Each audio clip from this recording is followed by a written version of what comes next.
पालतू जानवरों से अगर इनकार है तो ये खबर आपके लिए है। एक कुत्ता कितना वफादार हो सकता है ये खबर में आपको दिखेगा। ये परिवार जिसका ये कुत्ता है, आपको थोड़ी देर पहले तकरीबन 4 से 5 लोगों की जान बचाने वाला ये कुत्ता है। एक बड़ी भरकम भीड़ किस तरह घर के अंदर घुसकर कुछ क्षति पहुंचाना चाहती है, उसका ये विवरण इस वीडियो फुटेज में आपको मिलेगा। सीसीटीवी फुटेज की है ये घटना, जिसमें तारीख भी लिखी हुई है और समय भी। आप गौर से देखिएगा क्या कुछ हो रहा है। अतिक्रमण के पीछे आपने कानपुर की एक घटना दिखी होगी, जिसमें एक घर में घर वालों को जिंदा जला दिया गया, और उसी तरह की यहां पर भी घटना, एक युवा ने बाहर पेट्रोल तक अपने ऊपर छिड़क दिया था कि यह अतिक्रमण हटाया जाए। अतिक्रमण किस चीज का था उस पर भी नजर डालेंगे। क्या एमडीडीए अप्रूव ये मकान नहीं था? क्योंकि ये पहले जब मकान था ये किसी रिटायर्ड ऑफिसर से खरीदा गया मकान था, तो ये क्या जब बनाया गया था तब से अवैध था या ये अभी अभी अवैध हुआ है क्योंकि कुछ कारस्तानी इसके पीछे है?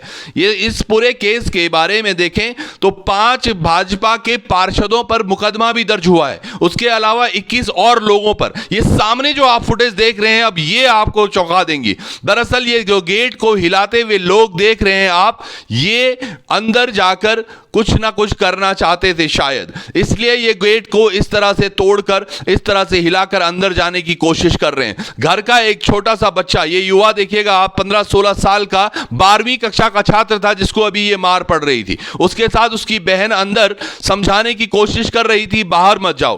पुलिस भी आपको दिख रही होगी मौके पर, लेकिन एक महिला अभी भी इस पूरे प्रकरण में फंसी हुई है। ये फुटेज आप गौर से देखिएगा तो ये इनकी मां है जिसके बालों को खींचकर सड़क पर ले जाया जा रहा है। थोड़ा सा ये वापस हुई और उसके बाद देखिएगा फिर से ये जो झगड़ा हो रहा है, कोई भी यहां पर रुकने को राजी नहीं। ये जो तमाम तस्वीरें हैं ये देहरादून की हैं और बड़ी चौंका देती हैं ये तस्वीरें। बाल घसीटकर इस महिला को भीड़ में फिर से खींचा गया, पुलिस ने इनको बचाकर अंदर भेज दिया। इतना ही नहीं, इस पूरे केस में एक और चीज बड़ी मुख्य हुई है। जिसके घर पे ये आक्रमण हुआ है उस पर 307 की धारा के तहत एफआईआर भी पंजीकृत करा दी गई है। जी हां दोस्तों, जिसके घर पर ये हो रहा है, जिसके बच्चे बीवी सब पिट रहे हैं, जो वो खुद पिटा है, उस पर भी धारा 307 लगा दी गई है। ये एक बड़ा प्रकरण है इसमें। और सबसे बड़ी बात, आपको अब उस पार्क की तरफ लिए चलते हैं जहां ये सारी कहानी शुरू हुई। ये दरअसल जो पार्क है ये इसी कॉलोनी का एक हिस्सा बताया जा रहा है, क्योंकि जो ये मकान है वो सचिव हैं इस कॉलोनी के। अब उन्होंने इस पर जो तमाम चीजें, ये अतिक्रमण जो हो रहा था, ये तमाम चीजें जो हो रही थी, इसको किस तरह से अपने अंडर लेने की बात की जा रही है। ये पार्क में आप सुनिएगा, इनसे जो पिटे भी हैं अपनी दास्तान भी बता रहे हैं और उसके साथ साथ बता रहे हैं कि उनके साथ ये सब किसने किया है। बड़ा ध्यान से सुनिएगा आप वीडियो को, फिर जुड़ेंगे आप। प्रकार का तांडव जो बीजेपी वालों ने मेरे परिवार में किया, और इसके बाद भी कोई भी वरिष्ठ अधिकारी को घटना नहीं घटित हुई कि इतने दिन हो गए, एक भी कोई पुलिस का वरिष्ठ अधिकारी, कोई भी शासन का अधिकारी या निरीक्षण करने आता है और मेरा दुख दर्द सुनता, और मेरे ऊपर झूठे 307 का मुकदमा इन लोगों ने डाला। जबकि मेरे साथ पास में पूरी 3 घंटे की सीसीटीवी फुटेज मेरे मोबाइल में है, जिसपे किसी भी प्रकार की कोई छेड़खानी नहीं की गई है। एक सेकंड की वीडियो देखे और क्लियर करे कि क्या मेरे साथ में ये करना के लिए क्या इतना आतंक हो गया इस शहर में।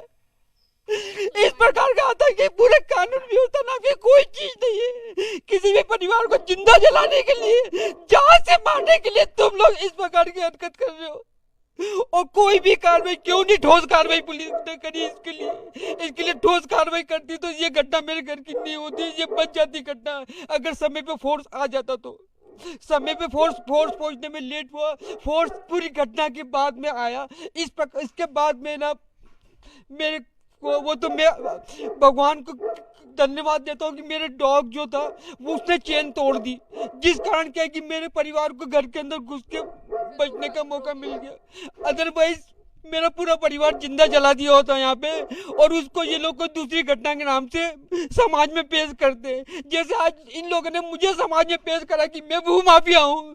क्लियर करे ये सरकार, मेयर गामा क्लियर करे, गणेश जोशी क्लियर करे कि मैं कहाँ भू माफिया हूँ। गणेश जोशी खुद भू माफिया है, जिसने यहाँ की संपदा को पूरा लूटपाट करके रखा है। गणेश जोशी ने गुंडे पार्षदों की टीम पाल रखी है, मेयर गामा ने गुंडे पार्षदों की टीम पाल रखी है। क्या ये नगर निगम गुंडागर्दी के बल पे इस प्रकार किसी परिवार को जिंदा जलाने के लिए भेजेगा? इस प्रकार की कार्रवाई कराएगा? इसकी जांच की जाए, उच्च लेवल पर जांच होना चाहिए। मैं राष्ट्रपति से इसकी शिकायत करूंगा, राष्ट्रपति इसकी जांच कराए, सीबीआई जांच होना चाहिए इसकी, कि ये इन जिन लोगों का अधिकार है वो सब लोग, जो लोग इसमें अपराधी, उनको दंड मिले, उनको इतनी आसानी से नहीं छोड़ा जाए इसके लिए। और मुझे लगातार जान से मारने की धमकियां दी जा रही है। इतनी बड़ी घटना होने के बाद उसी दिन रात में 11:30 बजे मेरे यहाँ फिर पथराव हुआ। फिर मैंने पुलिस को फोन करा तो एसओ आया और एसओ साहब ने देखा, लेकिन जब तक वो लोग भाग चुके थे। तस्वीरें पर अब आपको वापस से ले चलते हैं कि उस दिन हुआ क्या था। ये देखिएगा, यहाँ पर है ये भारद्वाज परिवार जो अपने गेट पर हैं और महिला और पति दोनों यहाँ गेट पर हैं। इनको धक्का देकर अंदर भेजा जा रहा है हर बार। और ये बुलडोजर जो सामने देख पा रहे होंगे आप, ये इनके साइड से दीवार तोड़ने की कोशिश जरूर कर रहे हैं। यहाँ पर ये बुलडोजर के ऊपर भी चढ़ने की इन्होंने कोशिश की, वहाँ से इनको वापस खदेड़ा गया। और ये तमाम जो तस्वीरें थी, ये आप देखिएगा 22 तारीख शाम के 4:45 बजे की हैं। और उसके बाद जो भीड़ ये इतनी सारी यहाँ पर एकत्रित हुई, ये बड़े चौंका देने वाली थी।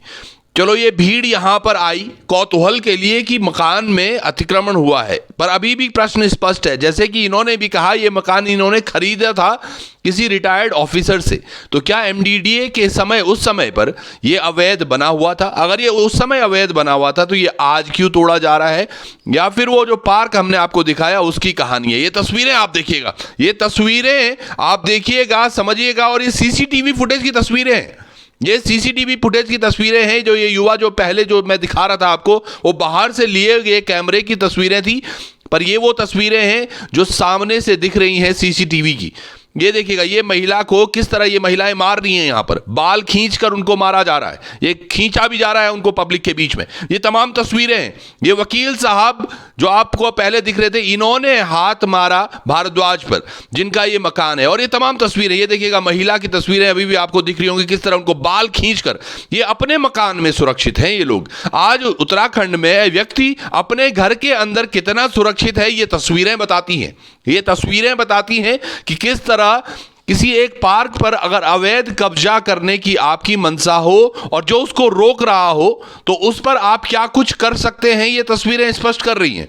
यहां पर और कुछ ज्यादा समझाने की आवश्यकता नहीं है, पर जो ये तस्वीरें हैं आप साफ साफ देख पा रहे होंगे कि क्या कुछ हुआ है इनके घर पर, उस दिन क्या कुछ रहा होगा।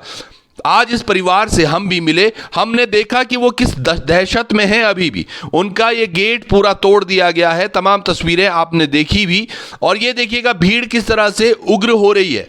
थोड़ी ही देर में अब यहां पर इनके कुत्ते ने, जिसकी वो बात कर रहे थे, कुत्ते ने अपनी चेन तोड़ी और कुत्ता बाहर की तरफ भागा। वो तस्वीरें भी आपको दिखेंगी, जिसकी वजह से ये तमाम लोग इतर तितर हुए, क्योंकि अब तक नहीं तो ये हावी हो रहे थे इन पर, लेकिन जो ही ये तस्वीरें साफ हुई कि कुत्ता बाहर आ रहा है, कुत्ता छूट गया है, तो ये इतर बितर होने शुरू हुए। तो तमाम तस्वीरें यकीनन बहुत डरावनी ये तस्वीरें थी। यहाँ पर हर कदम पर, हर पल पर कुछ ना कुछ नया हो रहा था। और तमाम ये चीज़ें देहरादून में होना, उत्तराखंड में होना, ये देखिएगा किस तरीके से उन्होंने लात मारी है, किस तरह से धक्का मुक्की हो रही है। ये क्या किसी के घर का अतिक्रमण तोड़ा जाता है ऐसा? ये कौन से विभाग के लोग हैं?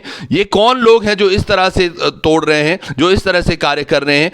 ये एक बड़ा प्रश्न है। ये जो तस्वीरें हैं ये बहुत कुछ मैसेज देती हैं कि किस तरह से अगर आपके पास बल हो तो आप चीजें कर सकते हैं। और यही आज उत्तराखंड में हो रहा है। यहां पर देखिए, ये कुत्ते की वापस से एंट्री हुई है जब उसने अपनी चेन तोड़ी और तमाम लोगों को दूर भगाया। अब इसमें भी एक तस्वीर मैं आपको दिखाना चाहता हूं, जो थोड़ी देर पहले नहीं था, लेकिन यहां पर अब कई लोगों के हाथ में रॉड भी थी।